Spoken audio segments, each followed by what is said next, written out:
Hello friends, welcome to Vijith arts.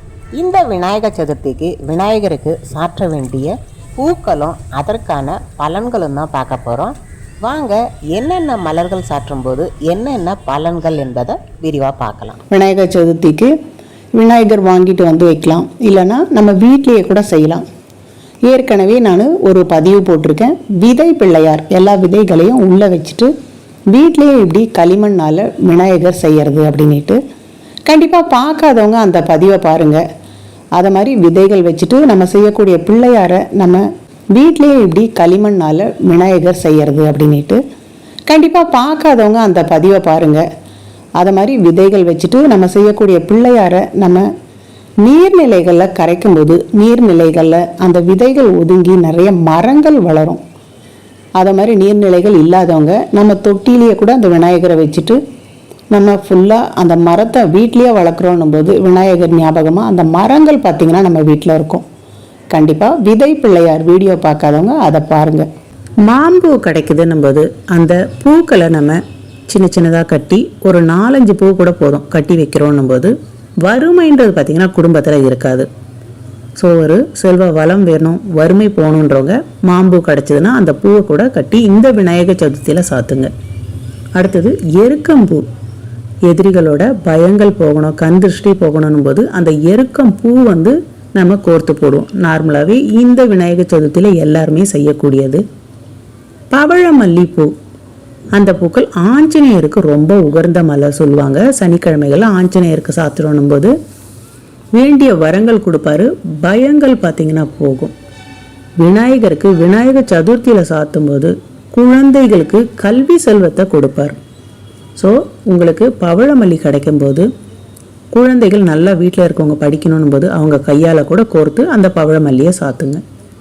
தும்பை மலர்கள். தும்பை மலர்கள் சின்ன சின்னதாக கோர்த்து நம்ம விநாயகருக்கு வைக்கும்போது திறமைசாலியாக இருப்பாங்க. திறமை இருக்கும், அதை வெளியில் கொண்டு வர தெரியாமல் இருப்பாங்க. அந்த குழந்தைகள் இந்த மலரை வச்சுட்டு அர்ச்சனை செய்துட்டு குட்டியாக ஒரு மாலை மாதிரி செய்தால் கூட அவங்க திறமைகள் பார்த்திங்கன்னா வெளியில் வரும். மகிழம்பூ. மனசில் எப்போ பாரு ஒரு குழப்பம் இருந்துகிட்டே இருக்கும். முடிவு எடுக்கிறதுல பார்த்திங்கன்னா ரொம்ப தடுமாறுவாங்க. அவங்க கண்டிப்பாக விநாயகர் சதுர்த்தியில் மகிழம்பூ அர்ச்சனை செய்துட்டு ஒரு மாலை மாதிரி சாற்றுங்க. அடுத்தது குழந்தை வேணும், குழந்தை இல்லாமல் ஒரு 4-5 வருஷம் இருக்காங்கன்னும் போது குழந்தை வரத்துக்காக மாதுளை பூ. மாதுளை மரத்தில் சின்ன சின்னதாக பூக்கள் இருக்கும். அந்த மாதுளை பூக்களை கட்டிட்டு 4-5 பூ வச்சு கட்டினா கூட போதும். அதை சாத்திட்டு நம்ம அர்ச்சனை பண்ணால் கண்டிப்பாக பார்த்திங்கன்னா அடுத்த வருடமே குழந்தை பேர் விநாயகர் நமக்கு கொடுப்பாரு. அடுத்தபடியாக பார்த்திங்கன்னா அரளிப்பூ. எதிரியோட தொல்லைகளை நீக்கக்கூடியது. செம்பருத்தி பூ. 16 செல்வமும் வேணும்ன்றவங்க கண்டிப்பாக இந்த செம்பருத்தி பூவை வைக்கிறதுக்கு மறக்காதீங்க. ஊமத்தம் பூ. பாவம் நிறைய செய்திருக்கோம், என்னதான் பாவம் செய்தோமோ அப்படின்வாங்க. அதை மாதிரி இருக்கவங்க ஊமத்தம் பூ வச்சுட்டு நம்ம அர்ச்சனை செய்யும் போது நம்மளோட பாவகங்கள் பார்த்திங்கன்னா விலகும். சாரைப்பூ சொல்லக்கூடிய அந்த பூக்கள் திருமண தடையை நீக்கக்கூடியது. கொன்றை மலர்கள் மஞ்சள் கலரில் இருக்கும். இப்போ கேஸ் எதனா போயின்னு இருக்கு, சொத்து சம்மந்தமான போது அந்த கேஸ் நம்ம ஜெயிக்கணும் அப்படின்னு நினைக்கிறவங்க இந்த மலரில் அர்ச்சனை செய்துட்டு மாலை கட்டும்போது நமக்கு பார்த்திங்கன்னா அந்த கேஸ் வெற்றிகரமாக நடைபெறும். முல்லைப்பூ. முல்லைப்பூ எப்பயுமே வாசலில் நம்ம வச்சுருக்கிறது நம்ம வீட்டோட கண் திருஷ்டியை பார்த்திங்கன்னா போக்கும். அந்த முல்லை மலர்களை டெய்லியுமே நீங்கள் பறித்து விநாயகருக்கு மாலை தொடுத்து போடும்போது வீட்டில் இருக்க கண் திருஷ்டி பார்த்திங்கன்னா நீங்கும். இந்த விநாயகர் சதுர்த்தியில் எங்கன்னா உங்களுக்கு முல்லைப்பூ செடி இல்லாதவங்க, அந்த கொடி வீட்டில் வச்சு இல்லாதவங்க முல்லைப்பூ தேடி எடுத்து ஒரு 10 பூவாவது நீங்கள் அர்ச்சனை பண்ணி பாருங்கள். வீட்டுக்கு கண் திருஷ்டின்றது கண்டிப்பாக இருக்காது. தங்க அரளிப்பூன்னு சொல்லுவாங்க. மஞ்சள் கலரில் ஒரு அரளிப்பூ. இப்போ பார்த்திங்கன்னா வாஸ்துக்காக வாசலில் மஞ்சள் கலரில் வைப்பாங்க. நல்லா பார்த்திங்கன்னா இட்லி பூ மாதிரி பெருசு பெருசாக இருக்கும். அதை நம்ம ஒரு மாலை மாதிரி கட்டிட்டு அதில் அர்ச்சனை செய்யும்போது திறமைகள் வெளிப்படும். இப்போ குழந்தைங்க அவங்க திறமையெல்லாம் வெளிப்படணும். நல்லா படிச்சுட்டு வேலைக்கு போகிறோம், வேலை தேடுறாங்கன்னும் போது அவங்களோட திறமைகள் வெளிப்பட்டு வேலை கிடைக்கணும் போது அந்த மஞ்சள் அரளிப்பூ, தங்க அரளிப்பூன்னு சொல்லுவாங்க, அதை கட்டிட்டு மாலை சாத்துங்க. அடுத்தபடியாக பில்வப்பூ. வில்வ மரத்தில் குட்டி குட்டியாக இருக்கும். அதை நம்ம தொடுத்து சாத்தும் போது நிலையான செல்வம், செல்வம் எப்பயுமே நிலச்சிருக்கோம், நல்ல செல்வ வளம் இருக்குது எங்களுக்கு அப்படின்றவங்க இதை சாற்றும்போது அந்த செல்வம் பார்த்திங்கன்னா தொடர்ந்து நம்மக்கிட்ட இருக்கும். வில்வ பூ சாற்றினீங்கன்னா எப்பயுமே பார்த்திங்கன்னா பணக்காரங்களாக இருப்பாங்கன்றது ஒரு ஐதீகம். தாமரை பூ மகாலட்சுமி தாயாருக்கு தான் ரொம்ப உகர்ந்த மலர் சொல்லுவாங்க. அந்த இதழ்களை மடித்து நம்ம சின்ன மாலை மாதிரி தொடுத்துட்டு அந்த பூக்களால் அர்ச்சனை செய்யும்போது இந்த விநாயகர் சதுர்த்தியில் விநாயகர் பார்த்திங்கன்னா செல்வ வளம் நமக்கு பெருக செய்வார். அடுத்தபடியாக சம்பங்கி மலர்கள் மாலை தொடுக்கும்போது என்ன வேண்டிய வரம், இந்த விநாயகர் சதுர்த்தியில் எனக்கு இந்த வரம் வேணும் அப்படின்னு கேட்டுட்டு அந்த சம்பங்கி மலர்களை நீங்கள் தொடுத்து மாலை சாற்றிட்டு ஒரு 4-5 பூ எடுத்து அர்ச்சனை பண்ணும்போது இந்த விநாயகர் சதுர்த்தியில் நீங்கள் கேட்குற அந்த வரங்களை அடுத்த ஆண்டுக்குள்ளேயே பார்த்திங்கன்னா கண்டிப்பாக விநாயகர் உங்களுக்கு கொடுப்பார். ஜாதி மலர் ரொம்பவே வாசனை நிறைந்த அந்த ஜாதி மலரை மாலை தொடுத்துட்டு அதில் நீங்கள் அர்ச்சனை பண்ணும்போது தம்பதியர் ஒற்றுமையாக இருப்பாங்க. குழந்தை பேர் இல்லைன்றவங்க, அடுத்தது தம்பதியர் ஒரு மனக்கசப்பு இருக்குது, அடிக்கடி சண்டை வருது, அவங்க இந்த ஜாதி மலரை தொடுத்துட்டு அதில் அர்ச்சனை பண்ணும்போது அவர்களுக்குள்ளே பார்த்திங்கன்னா நல்ல ஒரு ஒற்றுமை நிகழும். கண்டிப்பாக இந்த விநாயகர் சதுர்த்தியில் நீங்கள் ட்ரை பண்ணி பாருங்கள். புன்னை மலர்கள் வறுமை நீக்கும் புன்னை மலர்கள் இப்போ பார்த்திங்கன்னா நகரத்தில் கிடைக்கிறது ரொம்பவே கஷ்டம். கிராமங்களில் நிறைய இந்த புன்னை மலர்கள் கிடைக்கும். அடுத்தபடியாக ஸ்தல விருட்சமாக எல்லா கோவில்கள்லையும் இருக்கும். அந்த புன்னை மலர்களை எடுத்து நம்ம அதை மாலை கட்டி சாத்திட்டு அர்ச்சனை பண்ணும்போது வறுமை இல்லாமல் இருக்கும். எவ்வளோதான் நமக்கு பணம் வருது, ஆனால் பார்த்திங்கன்னா தங்க மாட்டுது, அதனால் வறுமை நிலவுது. அந்த அரிசி தட்டுப்பாடு, உணவு தட்டுப்பாடு அப்படின்றது சில பேர் வீட்டில் இருக்கும். அவங்க என்ன பண்ணணும், இந்த புன்னை மலரை தேடி இதில் ஒரு மாலை சாற்றி போடும்போது வீட்டில் வறுமைன்றது துளி கூட இருக்காது. அவ்வளோ சிறப்பு வாய்ந்த இந்த புன்னை மலர் இந்த விநாயகர் சதுர்த்தியில் நீங்கள் சாற்றி பாருங்கள். அடுத்தபடியாக தாழம்பூவும் இதே மாதிரி மடிச்சுட்டு நம்ம கட்டுறோன்னும் போது கடன் தொல்லை பார்த்திங்கன்னா இருக்காது. கடன் தொல்லை நீங்கணும் அப்படின்னு நினைக்கிறவங்க தாழம்பூ மாலை சாற்றிட்டு அதில் அர்ச்சனை பண்ணிங்கன்னும் போது நிறைய கடன் இருக்குது, இந்த விநாயகர் சதுர்த்திலேருந்து எனக்கு கடன்கள் போகணும் அப்படின்றவங்க அந்த தாழம்பூ மாலையை சாற்றி வழிபடலாம்.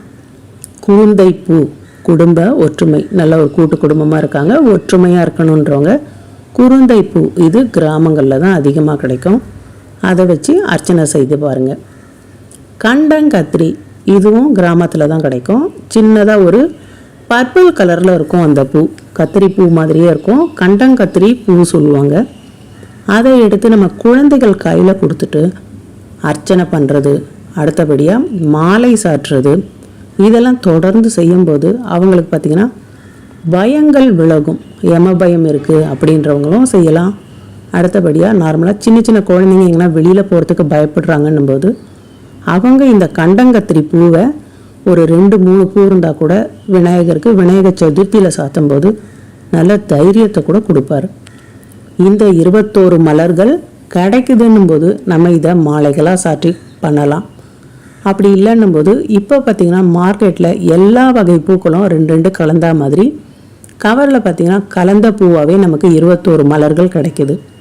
ஸோ அதை மாதிரி கிடைக்குதுன்னும் போது அந்த மலர்களை கொண்டு கூட விநாயகருக்கு அர்ச்சனை செய்துட்டு எல்லா மலர்களையும் சேர்த்தா மாதிரி நம்ம மாலை கட்டி சாற்றணும் போது அதற்கான எல்லா பலன்களும் பார்த்திங்கன்னா முழுமையாக கிடைக்கும் நமக்கு. கண்டிப்பாக இந்த விநாயகர் சதுர்த்தியில் நான் சொன்ன இந்த 21 மலர்களில் உங்களுக்கு என்னென்ன பரிகாரங்களுக்கு என்னென்ன மலர்கள் அப்படின்றது நான் உங்களுக்கு ரொம்ப தெளிவாகவே சொல்லியிருக்கேன். ஸோ எந்த ஒரு பலன் உங்களுக்கு கிடைக்கணும் அப்படின்றதுக்கு என்ன மலர்கள்ன்றத இந்த பதிவை நீங்கள் 2 முறை போட்டு பாருங்கள். உங்களுக்கு நான் ரொம்பவே தெளிவாக சொல்லியிருக்கேன். அந்த மலர்கள் கிடைக்கும்போது அதை எடுத்து நீங்கள் தனியாக அந்த மலர்களை மட்டும் சாற்றி பாருங்கள் இந்த விநாயகர் சதுர்த்தியில்.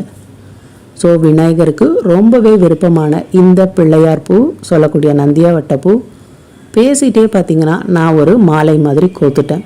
ஹோமங்கள் செய்யும் போதும் விநாயகர் ஹோமம் செய்த பிறகு தான் மற்ற ஹோமங்கள் செய்வோம். சிவன் கோவில், பெருமாள் கோவில், எந்த கோவில் போனாலும் ஃபஸ்ட்டு எடுத்தோன்னே விநாயகரை வணங்கின பிறகு தான் மற்ற தெய்வங்களையே பார்ப்போம். முழு முதற் கடவுள் அப்படின்னு சொல்லக்கூடிய இந்த விநாயகரை நம்ம இந்த விநாயகர் சதுர்த்தியில் நான் சொல்லக்கூடிய இந்த மலர்களை தேடி பிடிச்சி அவங்க தேவைகளுக்கு ஏற்ற மாதிரி மாலைகளோ செய்கிறது, அர்ச்சனை செய்கிறது, உங்கள் வீட்டில் விரதம் இருந்து விநாயகருக்கு ரொம்பவே பிடிச்ச நெய்வேத்தியங்களான கொழுக்கட்டை, பூர்ண கொழுக்கட்டை இதெல்லாம் செய்து வச்சு அவருக்கு பார்த்திங்கன்னா சாப்பிட்ற இந்த பட்சணங்கள் ரொம்பவே பிடிக்கும். கண்டிப்பாக அந்த மாதிரி பட்சணங்கள் செய்து வச்சு உங்களோட வரங்கள் நீங்கள் கேட்டு வாங்குங்க. எல்லா தெய்வங்கள்லையும் முழுமுதற் கடவுள் கிடையாது, ரொம்பவே சிறப்பு வாய்ந்த தெய்வம் கூட நம்ம விநாயகரை சொல்லலாம். குலதெய்வத்தை தான் முதல்ல வணங்கணும்னு சொல்லுவாங்க எந்த கோவில் போகிறோம், எந்த செயல் துவங்கும் போதும். ஆனால் அந்த குலதெய்வ கோவிலுக்கு போனால் கூட அங்கே இருக்க விநாயகரை வணங்கின பிறகு தான் நம்ம பார்த்திங்கன்னா குலதெய்வத்தை வணங்கணும். களிமண் பிள்ளையார், மண் பிள்ளையார் நம்ம கையை தொட்டு பண்ணுறோன்னும் போது நம்மளோட ஆரோக்கியம் பார்த்திங்கன்னா ரொம்பவே நல்லாயிருக்கும். அவ்வளோ சிறப்புகள் கொண்ட அந்த களிமண் பிள்ளையார் நான் எப்படி ஈஸியாக செய்யறது அப்படின்ற பதிவு போட்டிருக்கேன். கண்டிப்பாக பார்க்காதவங்க அந்த பதிவை பார்த்து விநாயகரை ஈஸியாக களிமண்ணில் உங்கள் வீட்டில் இருக்க விதைகள் இல்லைனா நர்சரியில் கிடைக்கக்கூடிய விதைகளை வச்சு அழகாக நீங்கள் செய்து பாருங்கள். இந்த விநாயகர் சதுர்த்தியில் நான் சொன்ன இந்த மலர்கள், விதை பிள்ளையார், அடுத்தது கொழுக்கட்டை வகைகள் ரெசிபியும் போட்டிருக்கேன். கண்டிப்பாக அதையும் பாருங்கள், ரொம்பவே யூஸ்ஃபுல்லாக இருக்கும். விஜய் தியாக் சேனலை சப்ஸ்கிரைப் பண்ணாமல் பார்க்குறவங்க தயவுசெய்து சப்ஸ்கிரைப் பண்ணிக்கோங்க. நிறைய பயனுள்ள தகவல்கள் உங்களுக்காக காத்துட்ருக்கு. ஸோ இந்த வீடியோ உங்களுக்கு ரொம்ப பிடிச்சிருக்குன்னும் போது மறக்காமல் விஜய் தியாக் சேனலை லைக் பண்ணுங்கள், ஷேர் பண்ணுங்கள், சப்ஸ்கிரைப் பண்ணுங்கள். உங்கள் கமெண்ட்ஸையும் மறக்காமல் தெரிவிங்க. அடுத்தடுத்த வீடியோவை சப்ஸ்கிரைப் பண்ணி பார்க்க மறக்காதீங்க.